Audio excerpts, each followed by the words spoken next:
Dodge City and in the territory on west, there's just one way to handle the killers and the spoilers, and that's with a U.S. Marshal and the smell of Gunsmoke.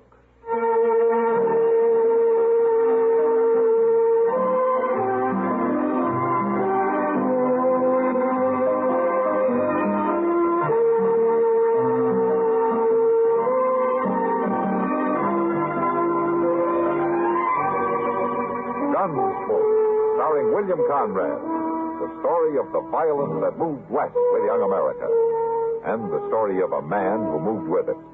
I'm that man, Matt Dillon, United States Marshal. The first man they look for and the last they want to meet. It's a chancy job, and it makes a man watchful and a little lonely.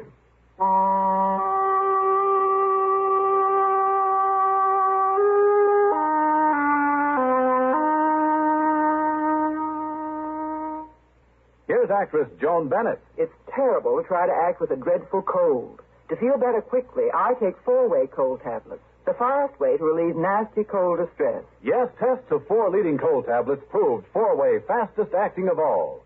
Amazing 4-way starts in minutes to relieve aches, pains, headache, reduce fever, calm upset stomach, also overcomes irregularity. When you catch cold, try my way. Take 4-way cold tablets. The fast way to relieve cold distress. 4-way, 29 and 59 cents.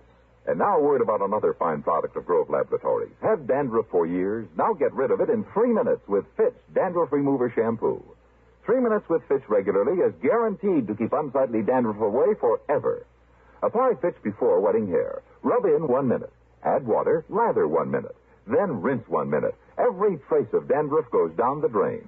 3 minutes with Fitch, embarrassing dandruff's gone. Fitch can also leave hair up to 35% brighter. Get Fitch Dandruff Remover Shampoo today.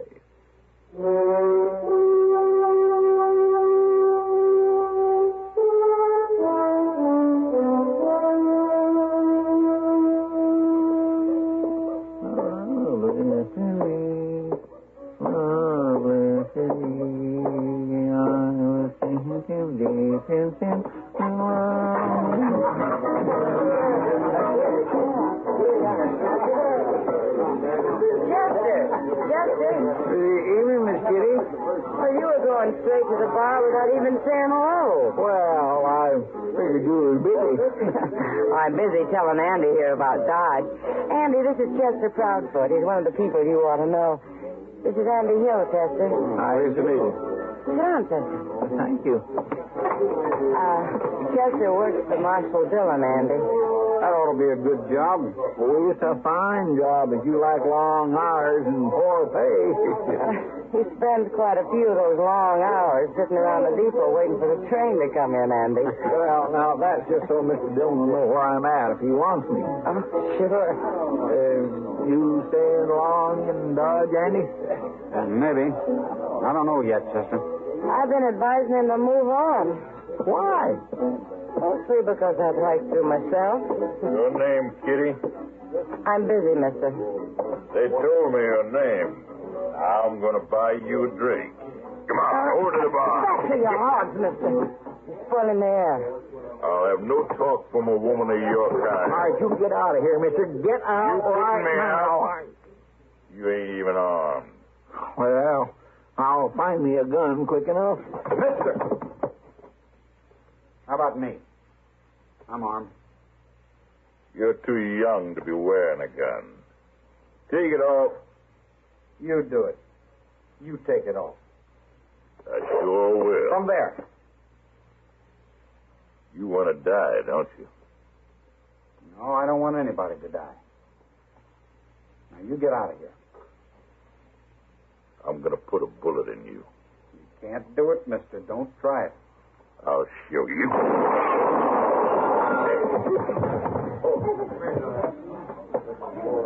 I told him he couldn't do it. Well, you killed him, Andy. He was looking for a fight. How do you know who he is? I never saw him before. Well, there's Matt. Who? Marshal Dillon, Andy. Oh. Did you kill this man? I did it. It was self-defense, Matt. He started and he drew first, and he had to shoot him. That's the truth, Mr. Dillon.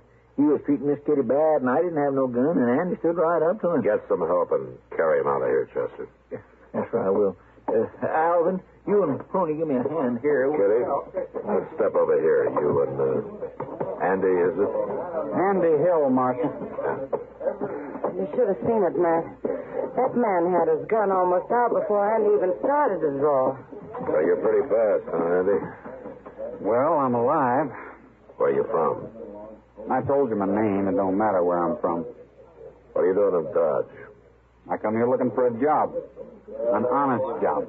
He told me the same thing, Matt. I believe him. Why would I be lying? Well, the way Kitty described it, you're mighty handy with a gun for a man who's looking for an honest job. All right, I'll move on. I wouldn't have a chance here with you against me. Matt. Don't worry about it, Miss Kitty. I'll make out someplace else. Wait a minute, Andy. Yeah. Why don't you go over to the stage office? That's for Jim Buck. What for? He's a driver. He's looking for a man to ride shotgun. You tell him I sent you, huh? All right, Marshal. I'll go. Go on. You see, Matt, he did mean it. Yeah, he wants a job, Kitty. But he's hiding something. And when a man hides something, it's usually bad. But I've got a feeling about him, Matt. I think he's all right. Well, I hope so, Kitty. Won't be so good if I've recommended an outlaw to protect the stage.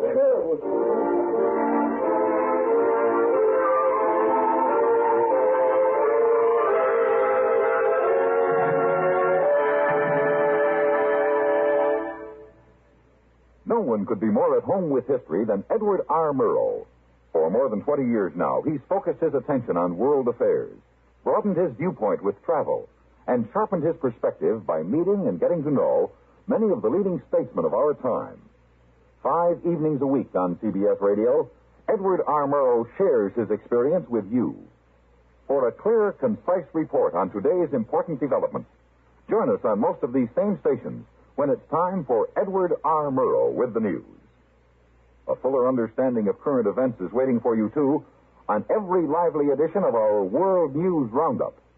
7 mornings a week on CBS Radio, the World News Roundup takes you to the scene of the news for eyewitness reports by CBS News correspondents. Hear what's happening direct from where it's happening. Get the feeling of the news along with the facts as our World News Roundup comes your way at breakfast time tomorrow and every weekday morning on CBS Radio.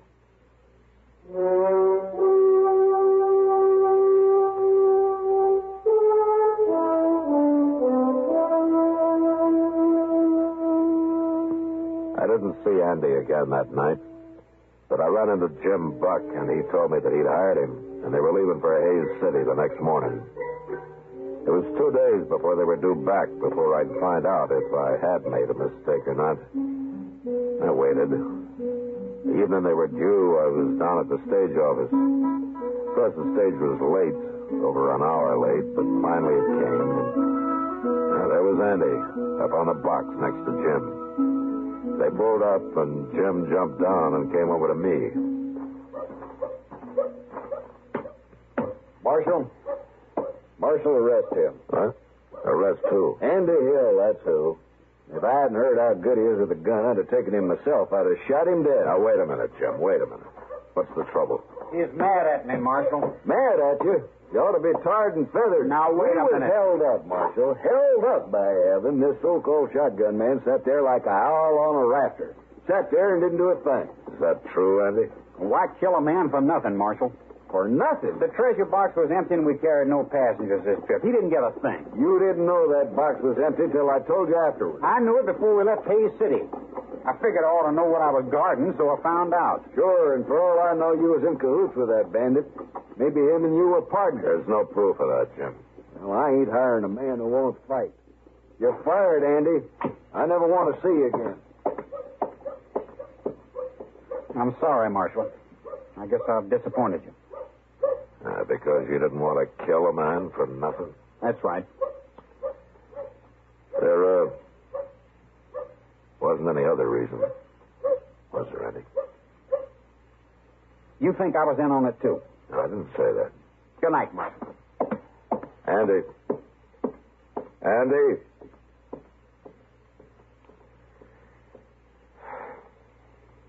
Maybe I did make a mistake.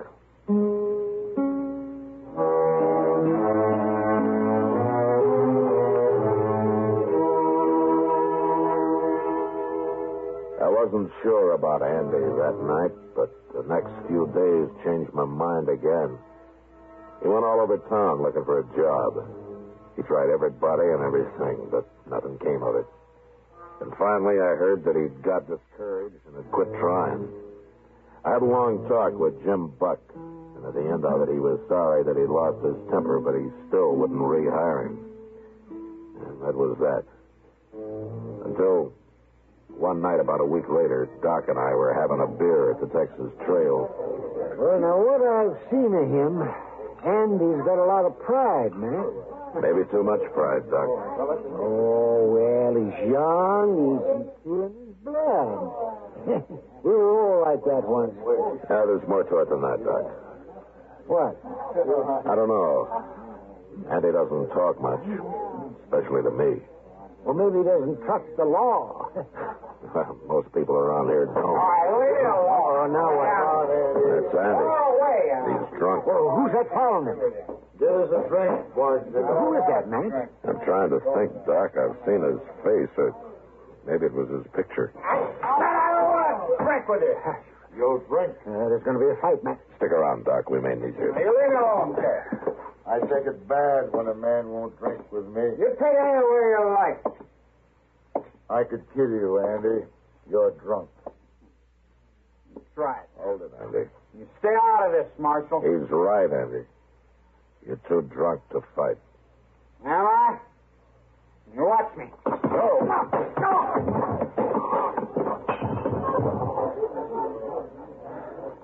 What'd you do that for, Marshal? To keep you from killing him, Carrick. You know my name? I heard Andy say it. But I don't want to hear it again, and I don't want to see you again. You find your horse and you ride out of town, Carrick, and you keep on riding. Now you get moving while you got a chance. Sure, Marshal. Chester? You should have arrested him, Mr. Dillon. He started the whole trouble. Maybe. But right now, get Andy's gun and take him to jail. He can sleep it off there. Yes, sir, I will.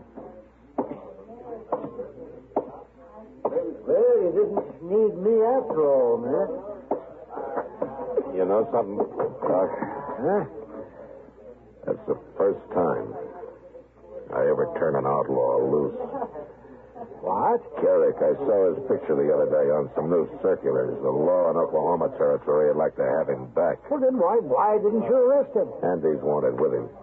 There's no picture, but I remember the description now. Carrick for murder and Andy for robbery. They were partners. And you let a murderer go?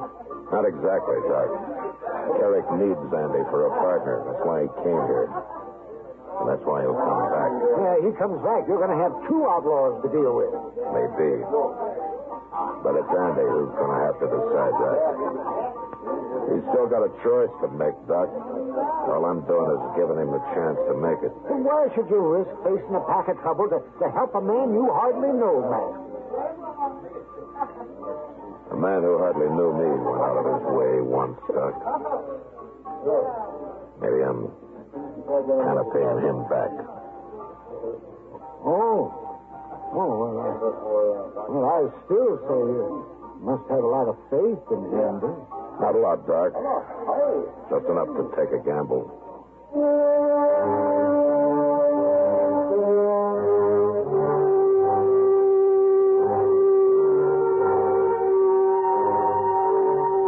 The next morning, it looked like a bad gamble. Andy came out of his cell sullen and angry, and when I gave him his gun back, he took it and left without a word.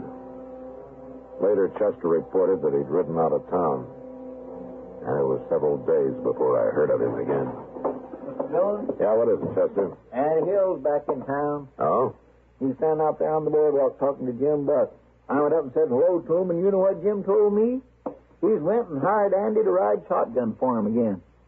He has? Yes, sir. He was kind of laughing about it. He said Andy spent most of the morning arguing him into it. Said anybody who could talk that good and that long deserved a job, so I guess he ain't mad at Andy no more. Yeah. Jim's bringing a shipment of gold back from Hayes City next trip. Oh?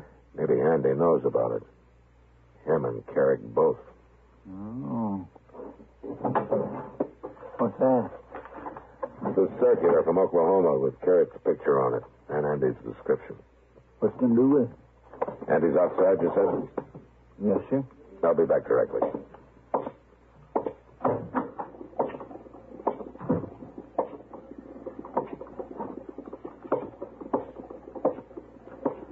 Hello, Andy. What do you want, Marshal? Where's Jim Buck? He went over to the stage office. Uh-huh. I hear you're riding shotgun for him again. Any objections, Marshal? Andy, if I had everything on my mind you have, I don't think I'd want to be friendly with the law either. Now, what do you mean by that? Here. Take a look at this. Hmm?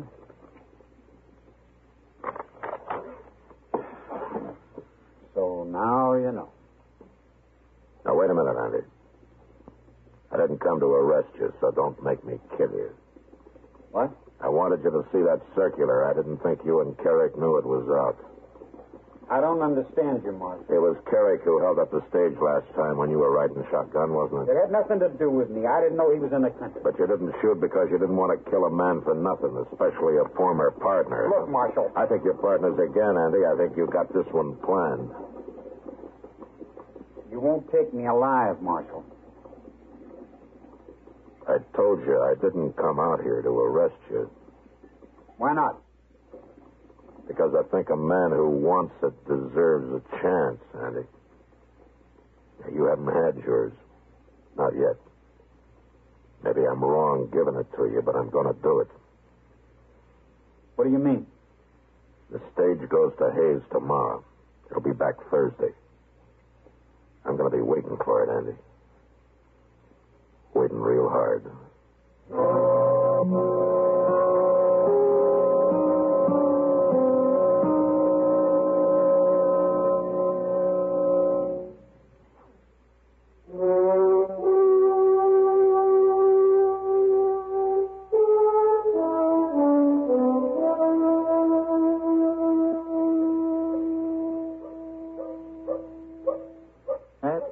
Should have been here an hour ago, Mr. Dillon. It's already dark. That's usually late, Chester. Yeah, but why did it have to be late this time? Are you worried?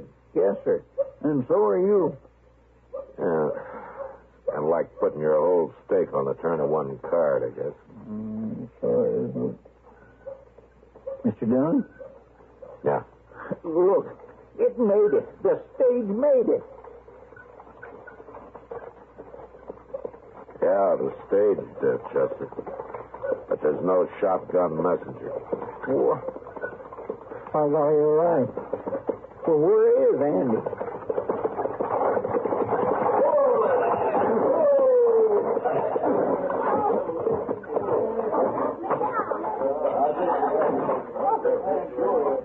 Where's Andy, Jim? I don't know where he is. I ain't seen him since we got to Hayes. You mean he quit? I'd call it that. But did he tell you he was quitting? He told me nothing. He just disappeared. Serves me right for hiring him again. I got work to do. Well,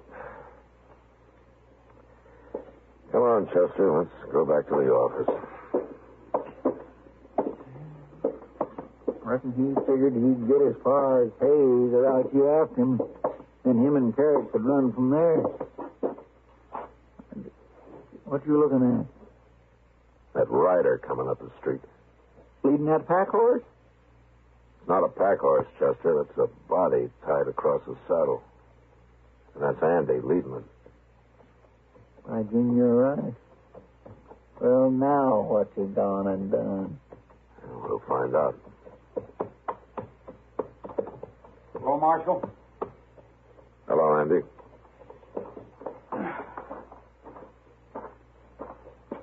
That's Carrick I got there, Marshal. You kill him? I killed him. No witnesses. No way to prove who drew first. Jim Buck told me you ran off up in Hayes City. Jim might have got shot if I hadn't. Oh? Yeah, Carrick was going to hold up the stage again, Marshal, and I decided not to let him do it. But I figured if I tried to fight him while I was sitting up there next to Jim, it'd go bad. So you rode back to meet Carrick alone, huh? I left the night we got to Hayes. I found him and told him I was through for good. Well, he got scared and went for his gun. But like I say, I can't prove it was self-defense. Maybe I shouldn't have come back. Nobody's going to believe I outlaw. Chester. Yes, sir. Give Andy a hand with Carrick's body. I got some work to do. Where are you going? I'm going to go write a letter to the law in Oklahoma Territory. I'm going to let them know they can withdraw that wanted circular on Carrick. Well, what about Andy and that robbery charge? And after I tell them how he brought in Carrick and how he's trying to go straight, I think they won't be too hard on him.